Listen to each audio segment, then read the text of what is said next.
Thanks for returning to Norm Nathan's Vault of Silliness. A programming note.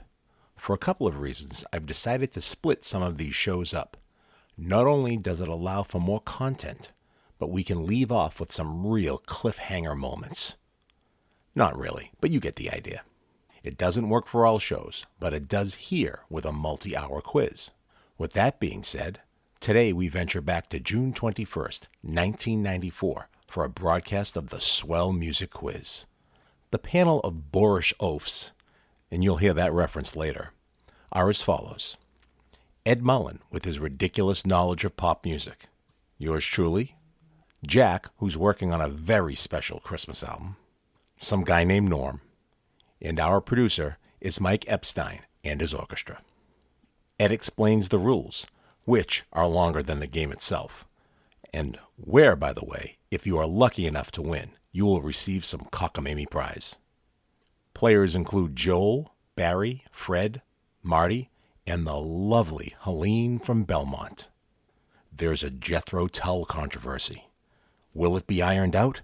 You'll just have to stay tuned. Get ready to rock, swing, and sing. A 1, a 2, a 1, 2, 3, 4. Just makes me glow each weekend night. He's beyond compare and so debonair. He shines so bright. You're on BZ 103. Oh, please don't turn that dial. He makes me smile. Norm Nathan Show. Norm Nathan Show. What's that? Show.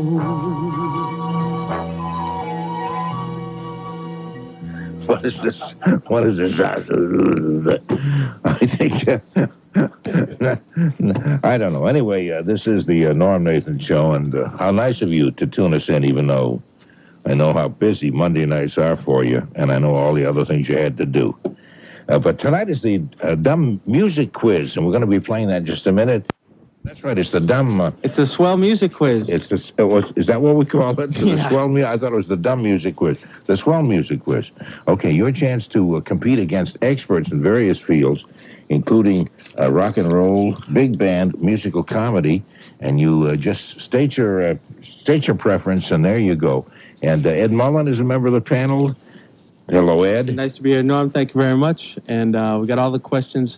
Hopefully the people who are listening right now will have a question ready for us so they can quiz us at the time. We'll go through the rules, get the encyclopedias out, and get the entire rules of the game. I thought we'd do that in just a few minutes. Okay. I was going to introduce members of the panel, and then we'll go through that. The rules are fairly simple, and it's so simple that even I sometimes remember parts of them. Okay. And, of course, Tony... Nesbitt is a part of the panel as well. And nice to have you, Tony, of course. Nice Always to be a pleasure. And, of course, we have the very lovely Jack Hart, who's with us. Yes, Norm, we are live at the scene. You ought to do that like Neil Sayed says, looking at the law live. You know, which is kind of a nice way if you're going to look at the law in any kind of shape. I suppose that's the best way to look at it. You might as well look at it on the scene. Yeah, you could look at the traffic live. Sure. Or you could not say live, and people would think you're giving recorded traffic reports from like about a week ago. Yes. Who would know the difference? Yes. These reports were all written 2 months ago. That's right. And again, I know that you're working on a Christmas album of the best of the 1994 traffic reports. Mm-hmm. And we're kind of excited about that because it would make a special gift. Yes, indeed. And we've got some special guests coming in to do some very special duets on traffic. Sounds very special. It does sound special, doesn't it? Yeah. And here, remember back last May when we had a really pile up on Stereo Drive, and his little excerpt of that just to bring back, it'll be that kind of an album, I know. Yes, it will. Okay. Well, this is our panel, and Ed Mullen will give you the rules. We have 3 topics, 3 areas that you can pick: rock and roll, big band, or musical comedy. And if you would tell us the rules for the Swell Music Quiz. We'd appreciate it, Ed. Thanks, Norm. Thanks, Norm. I'm ad-libbing this. You wouldn't know that I was reading it because I'm ad-libbing. And now for the rules. It goes like this. Basically, we'll throw the first question out. Hopefully, the listener will try and answer the question. If they get it right, they continue to the second round. If they get it wrong, they're gone. That's right. You're out of here, man. Gone. The second round consists of this. The listener would have a question ready for us and ask us. Hopefully, it's in the same category because that's part of the rules. Not hopefully. It'll have to be in the same category, as a matter of fact. Yes. That's right. If they pick rock and roll, they go rock and roll the whole way through. If they pick big band and jazz, they go big band and jazz the whole way through. Now, if we miss that question, they go on to the third round, and we ask them one big finale. But if we get that question, my favorite part, they're gone. They're gone. Mm-hmm. Their ghosts, their toes, their history. And now, as the day turns into night and the night turns into morning. These rules are taking longer than the whole damn quiz. Would you get on with it, please? And finally, the third question. If we ask them the last question and they get it correct, they win a big certificate of merit.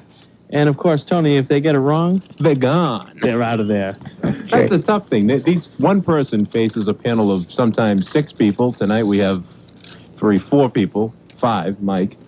And Mike Epstein, the who's our odds producer. just heavily weighed against them. Oh, don't say that. Don't say that. They're not supposed to know that they're losers right from the very beginning. They're not supposed to know that. Sorry. Oh, okay. So if you want to take part in this, just call us now and just stand in line. And when you come on, just remember, mention the category that you want to answer the questions in, and also have a question, as Ed pointed out, have a question ready for us that in that same category: rock and roll, jazz, big band, or music comedy. Have the question ready for us. I only mentioned about the odds because it's so satisfying when they do get us. Absolutely. That's why. And that's right. And if you do win, you win a certificate of award, which is actually a copy of a cheap certificate printed on very cheap paper. And there are lots of words misspelled. Suitable for absolutely nothing. Yeah, that's right. It's, not even framing. Yeah, I wouldn't frame it. I'd heave it as soon as I got it if I were you. Suitable for bird cages. Yeah. Suitable for bird cages. You know, you're right there, Jack. You always know the right answer to everything. Okay, let's go with Joel first and Sharon. Joel, you're on WBZ playing the Swell Music Quiz. Could you run through those rules a couple more times? Hey, listen, the last thing in the world we want is some wise guy from Sharon, okay? You know what I'm saying, fella? Okay. What category would you like? Well, I'll try show tunes. Show tunes. Oh, I'm so excited. That's my category. I'm just as darn excited. Okay, show tunes. I don't think I'm prepared for this now. Okay. Okay, show tunes. Okay. Okay, name a couple of Leonard Bernstein shows that produced on Broadway. Okay. Name just two of the Bernstein shows. West Side Story. West Side Story was one. Oh was the second one. That's right. Hold on a second. I know that damn thing. Okay, just one more, and because he had a couple of other, we had about 3 or 4 other shows, and a couple of them very well known. I know it, and I'm drawing a blank. Oh, I'll give you about 5 more seconds if you come up with just one of them. Oh, I'm so sorry. West Side Story. Yeah, that's still the first one. I thought there was enough time in there that you might have forgotten. You thought I would have forgotten the fact you already mentioned that. No, I'm awfully sorry, Can I Joel. throw my stumper question at you? If you want to try, it's just to see. At any rate. Okay, in a not all that successful musical, Do I Hear a Waltz, who was the male lead? In the Rodgers and Hammerstein show, Do I Hear a Waltz? Who was the male lead? Yeah. A man with tinnitus? What did you say? A man with tinnitus. Do I hear a waltz, or is that just me? You hear a ringing in your ear. We're trying to be sensible about this. You know what we're saying, Jack. We don't need clowning around by some third-rate traffic guy who loves to look down at highways and wrecks and things like that. And no, I don't have any idea. What is that? Enzo Stuarti. Oh, yeah, whatever happened to him? Enzo Stuardi. I think that show happened to him. No, because that was sort of moderately successful, as I recall. As I remember, he also married Annette Funicello, Enzo Stuardi, as soon as the show ran out, and they established as I remember, an Indian arts and artifacts shop just outside of Bar Harbor, Maine. Did they not? And they sell Indian baskets. I hope so. Oh, I'm sorry that you missed that. Thanks a lot for Joe. Bye-bye, Joe. Okay, this is Barry in Worcester. If you want to take part in this. Hi, how you doing this morning, gentlemen? Okay, we're doing just fine, thank you. Okay, how's that go? Rock and roll for 20? Of course, it's all equal because we're an equal music employer or something. Yeah. So it's rock and roll, big band jazz, or musical comedy. Rock and roll. Okay, here's your first question. Name the girl in Born to Run. Oh, boy, you really got me on that one. The girl in Born to Run. Bruce Springsteen's song, Born to Run. Baby. Her name was Baby. I was born. We were baby. Baby, we were born to run. I don't know. Mary? Mary. Sorry about that. Okay, hey, can I bounce one off you just to see what had happened? Sure. Okay.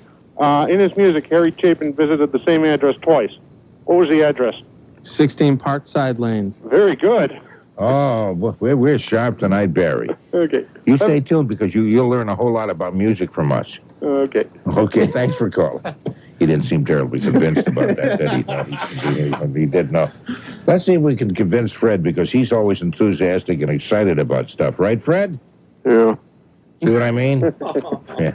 Hello, Norm? Fred, if you ever want to, incidentally, if you ever have a party that's going too high and people are having too much fun, just invite Fred, and he can bring it down into the toilets and flush it out to sea faster than anybody I know. What category would you like, Mr. I'd Flush? like to say, hello, Norm, and hello, Jack Hart, and Ed Mullen. Hello. Just get on with it. What's your category? I'd like a rock question. A rock question from Ed Mullen. Okay. Okay, this is, the category is called Loose Connections. I'm going to name 3 phrases and tell me what ties all 3 phrases together. Okay. Hotel California, Rocky Mountain Way, and the James Gang. So what's the common thread through all 3 phrases? You had Hotel California, and what else? Hotel California, Rocky Mountain Way, and the James Gang. So what common thing do they have? I asked you first. Okay. Okay, give me about 5 more seconds, Fred. I'm going to say they were all done by the Eagles. It's very close, but that's not correct. Yeah. That's what I was trying to say. He does the sound effects back at his house.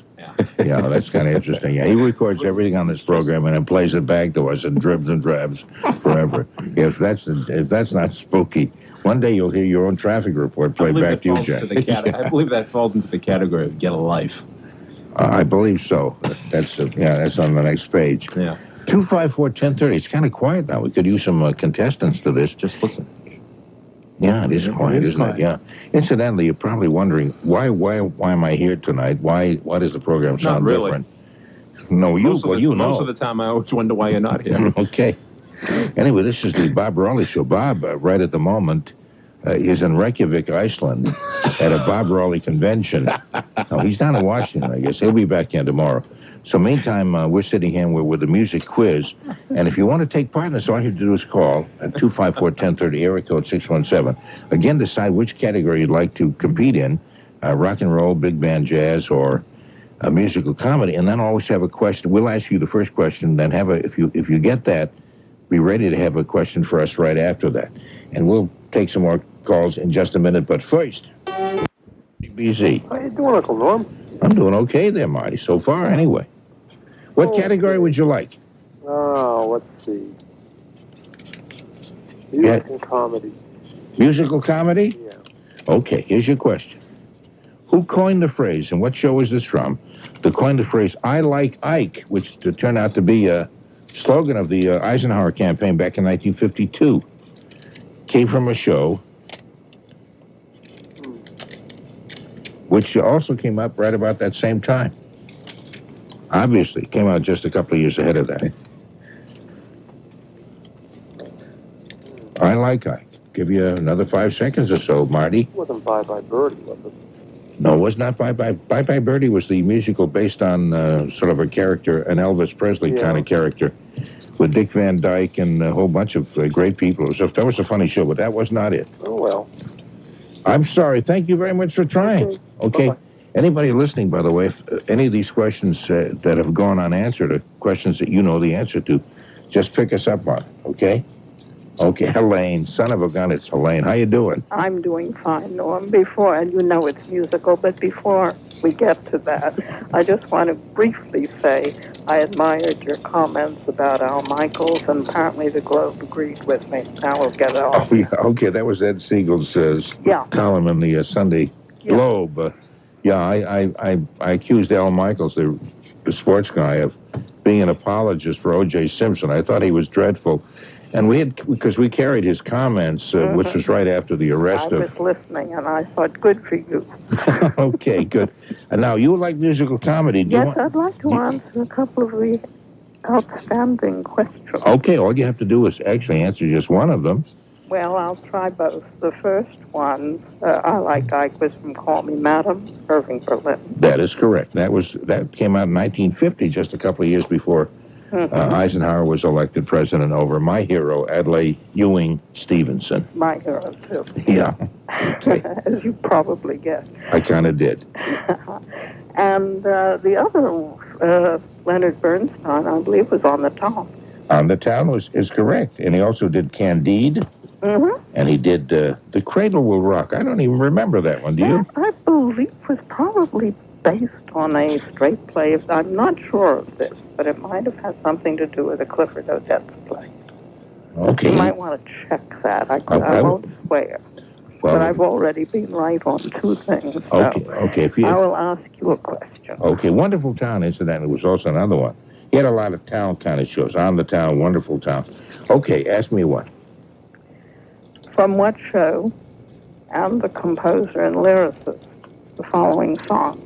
I'm the illegitimate daughter of an illegitimate son of an illegitimate nephew of Napoleon.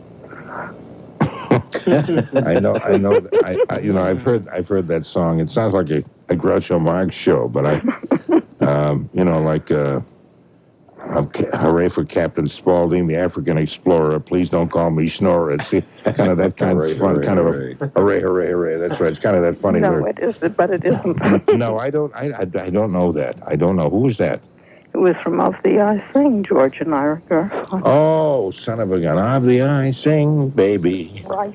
Okay. The sort of heavy, the other woman sang it, not Mary, who was the Of the I Sing, baby, but the other woman. Okay. Here's the final question for you. If you get the answer to this, you get another one of these. And I'm papering a room. I know it. You've won tons of these. What things, are you up to now, Helene? Would this be your 4th if you win this, or 5th?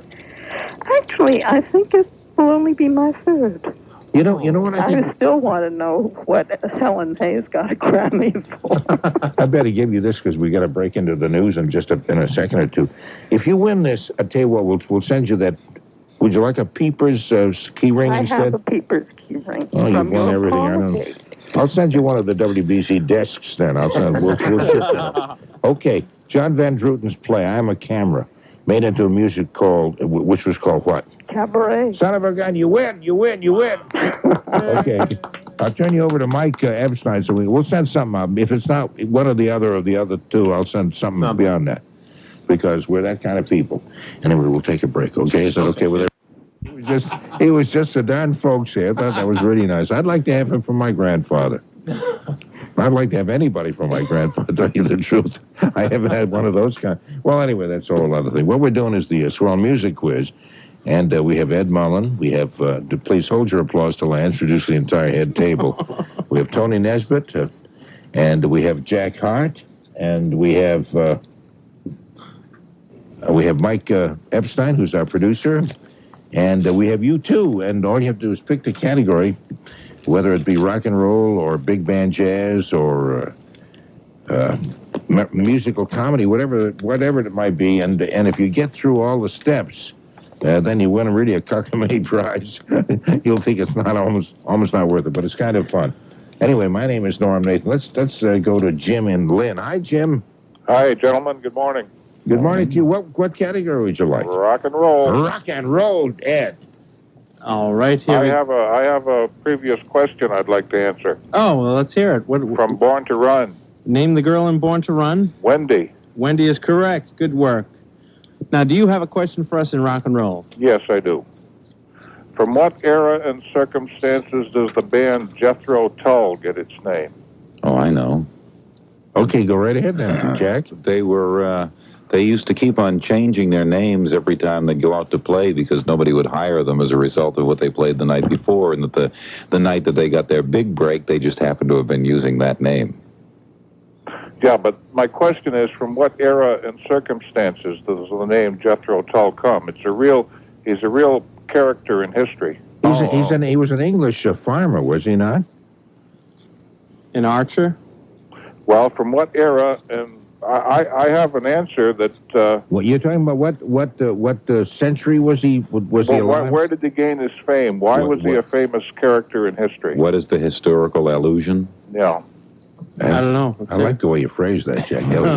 What is the historical allusion? That's very nice. Do anybody know the answer to that? No. No, I thought he was a farmer about the 15th century in England. That's not the 18th century. Not the 15th? way I understand. No, I said the 15th, but maybe I'm going back too far. Well, would you like me to give up? I guess we do give up. Well, yes. You might be correct in your. My understanding is he's from the 15th century, about 500 years ago. I did say the 15th century. He's the first English citizen that was ever convicted and hanged by the neck until dead for smoking marijuana. Really? No kidding. Wow. I believe that. Well, that sends chills up my spine. And the thing of it is, they probably used a hemp rope. Jack. Okay, that's good. Now we ask you one final question. If you get the answer to this, you get a cheaply copied certificate of award. What are you trying to say? I'd be very appreciative if I can answer it correctly. Okay. Here's the question for you. Name the song about a battle that needlessly happened 2 weeks after the War of 1812 was over. The Battle of New Orleans, Johnny Horton. That's right. Very good. Very good. Thank you very much. Okay, hold on, and Mike Epstein will take all the information from you. We'll either send you a certificate of award or one of those Peepers key rings. Does that sound good? A Peepers key ring? Oh, I guess Hello, is this mic on? I guess he clipped them off. Anyway, Mike is talking, getting the information. Okay, let's go to Howard in Hyde Park. Hi, Howard. Good evening, Norm, or morning, rather, excuse me. No, either way is okay. Doesn't Close matter. enough, it's dark out. That's right. At least in half of the world. Oh, will you stop with your philosophy? What category would you like, Howard? Classical. No, see, we don't have a classical category. Make one. Make one. I suppose we could make one, okay? Make one. Let's see if I can make one. Because we don't really have anybody here who's really very expert in classical music. So I insist. Okay, I'll tell you what. The intermezzo from the Cavalleria Rusticana was written by whom? Rusticana. Yeah, it was called the Cavalleria Rusticana. And one of the great works that I always loved was the intermezzo. And who wrote the Cavalleria Rusticana? Which means, as you know, the rustic carnival. Rustic carnival. Right. Roma non fu fatta in un giorno, scobba bene. I would have to say Puccini. No, it was not. It was, I won't tell you who. Well, I'll tell you who, because I don't think anybody else is going to get asked in this category. No, it was Pietro Mascagni. Pietro Mascagni. I'd like to throw one at you guys. If you can anyway. Go ahead, sure. Go ahead. What the heck? In the late 50s, there was a movie made with Sir Alec Guinness called From the Horse's Mouth. Two-part question. What was the name of the music used, and who was the composer? Yeah, I don't have any idea. Time's up. Wait a minute. Is up. Do you guys know? Anybody know? You know, Jack? No? What was the name of it? From the Horse's Mouth. I remember the movie. I don't remember the movie itself, but I remember the name.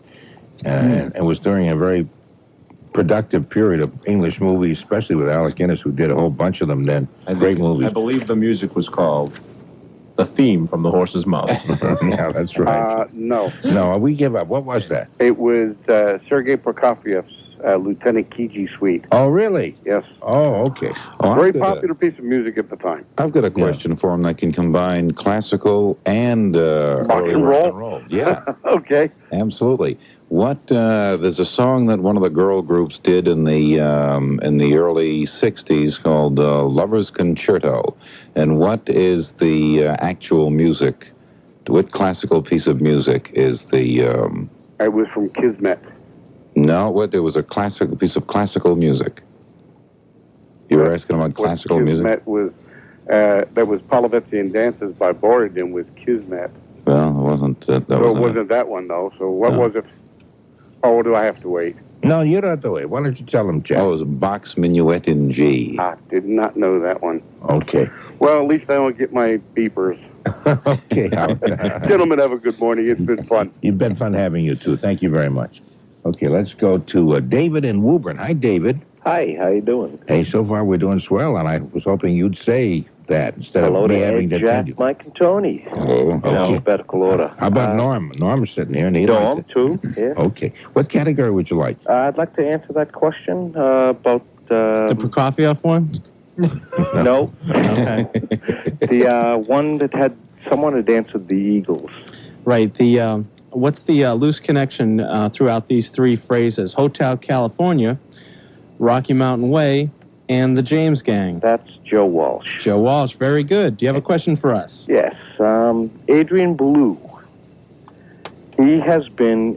his discography is quite large. And I'd like you to name Probably at get least that check then. 4 bands that he has played with. King Crimson, Right. David Bowie. Right. Let's see. Roxy Music. Nope.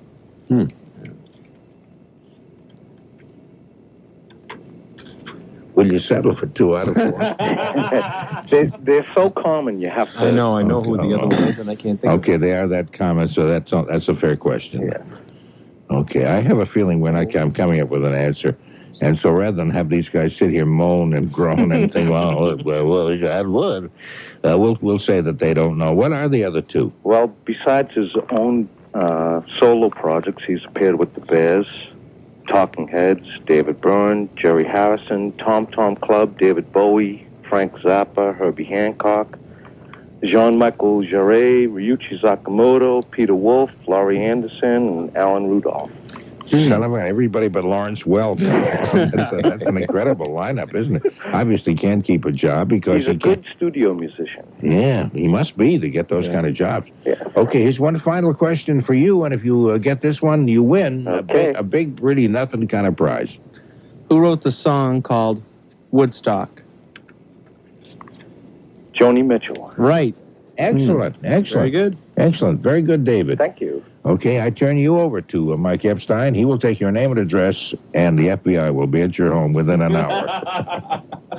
Okay, here's Mary in Weymouth. Hello, Mary. Hi, Mary, you're on WBZ. Hi, Mary, you're on WBZ on the Dumb Music or the Swell Music Quiz. Hi, Mary, I have to hang up on you now. Bye, Mary. Bye. Bye, Mary. Bye, Mary. Watch Mary sit there quietly without opening her mouth. Watch Mary get hung up on. Watch me switch to Todd in Walpole. Hi, Todd. Hey, how's it going? Hey, so far it's going really great. There you go. Yeah, there you go. What category would you like? How's rock and roll sound? Sounds pretty good. There you go. Sounds pretty good to me. How about you, Tony? That sounds pretty good. All right, let's hit him with another question. Okay. What's the girl's name in the song Rocky Raccoon? Lil? That's right. There you go. Excellent, excellent. Don't look I was, so disappointed. I was hoping he'd give me the whole verse. Her name was McGill, but she called herself Lil, but everyone knew her as Nancy. That's close enough. It is, Thank you. It is close enough. Now, you ask a question, if you would. Okay. The rock group Pearl Jam. How did they get their name? I've heard 2 stories. Yeah, I heard a story like a couple days ago, so I figured to use it. Okay, well, one story I heard, they got the name from one of the band members' grandmothers was named Pearl, and she used to make homemade jam. That's That it. was... Ha! Yes, Son yes. of a gun. Yeah, kind of a... That, I believe, is the real story behind it. Some people have made up some dirty stories about it, too. But I think that's the real story behind the name. There you go. Okay, Todd, thank you very much for calling. And if you'd like to put yourself in line, answer some questions, the phone number is 254. How you doing, Rick? Hi, Norm. You're the very person I talked to just this past weekend. That's correct. And since it's a foregone conclusion, I'll be out of here after one question. Can I repeat the suggestion to Jack Hart and Tony that I made to you last night? Yes. That everybody work on David Burdnight to play the dumb birthday game? I know that you'd mentioned that yesterday. You thought it would be a hilarious thing. What makes you think it'd be kind of a funny bit? Just the thought of having him play the game?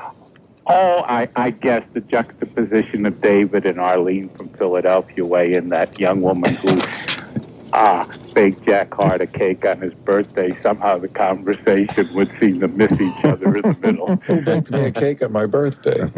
At least she said she did. Maybe she lied. She ate it for you, Jack, I guess. Holy smoke. Seeing you never got it. Yeah, apparently not. I'm going to leave a note in David Burdnight's mailbox, and maybe he'll take us up on it. Begin it. People are clamoring. Okay, I'll see. If people clamoring, they want you on the dumb birthday game. For God's sakes, answer your audience. Okay, meantime, what category would you like, Rick? How about a rock and roll question, which the answer is Ricky Nelson?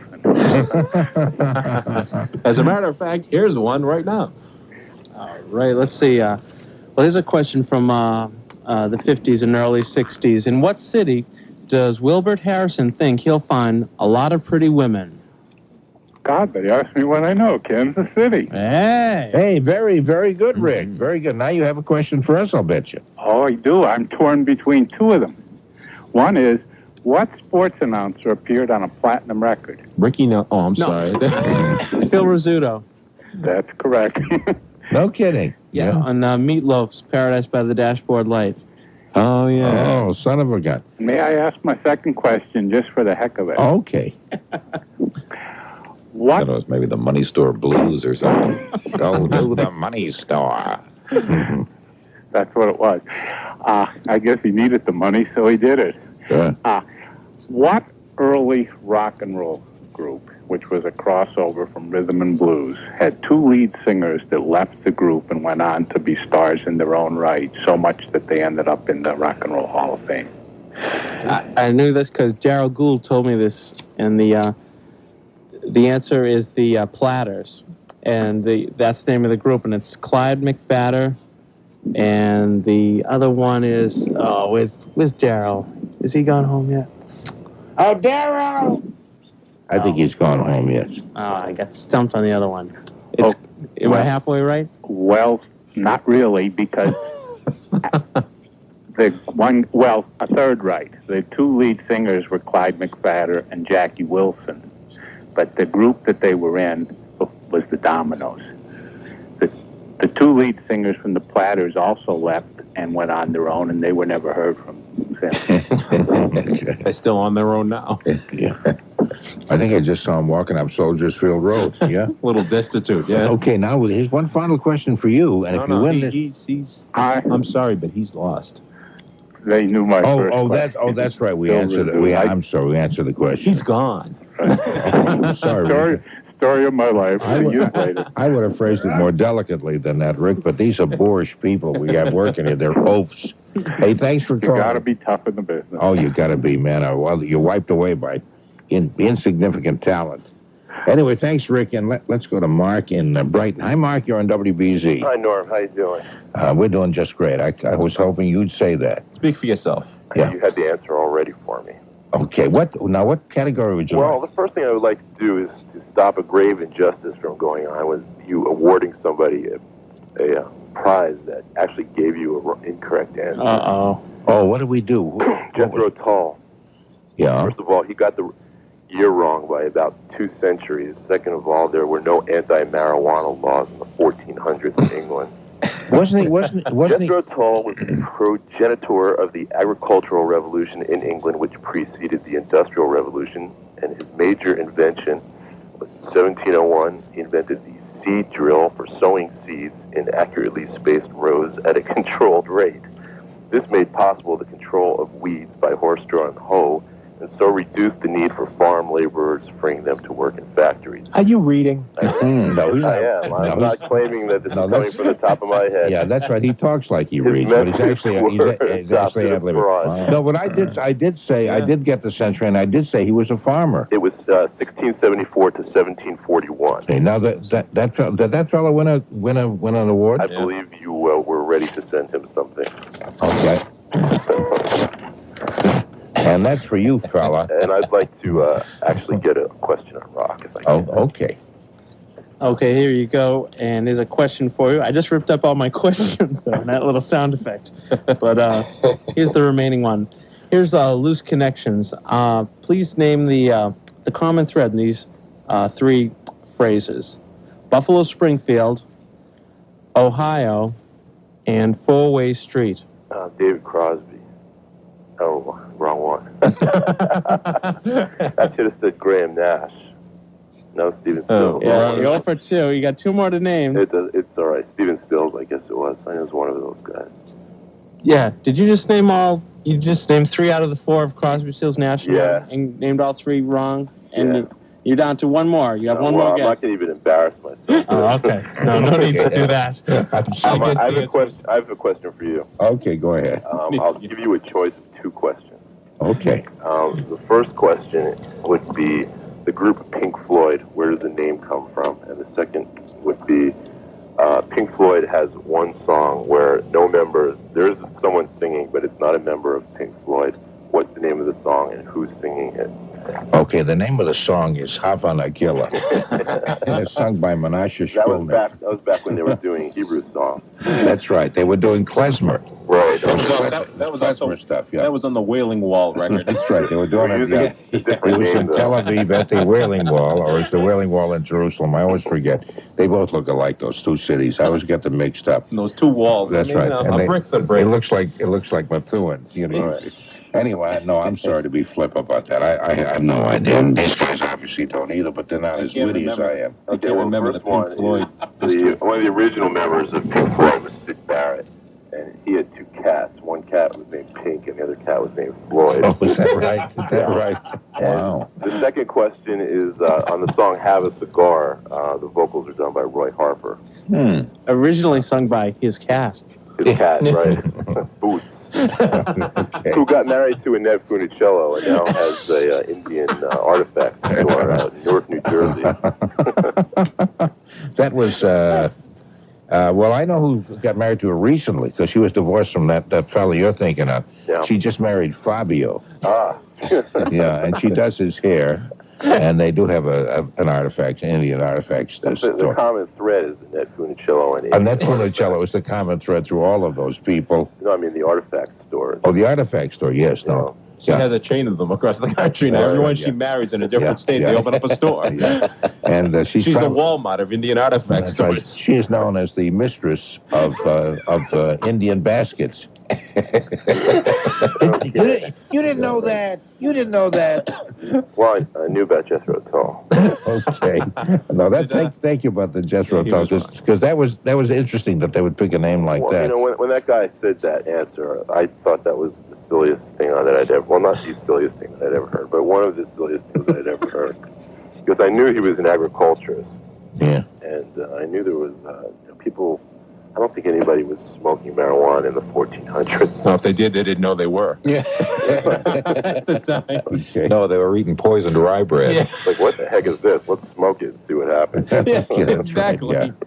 Hey, Mark, thanks a lot. You're a great deal of fun. I appreciate it. All right, Talking take to you. care. You too. Bye-bye. We're going to take a break for the news. No, yes, that sounds great. Thank you. Oh, sorry about that. I just placed an order from the Queen of Indian Baskets, Annette Funicello.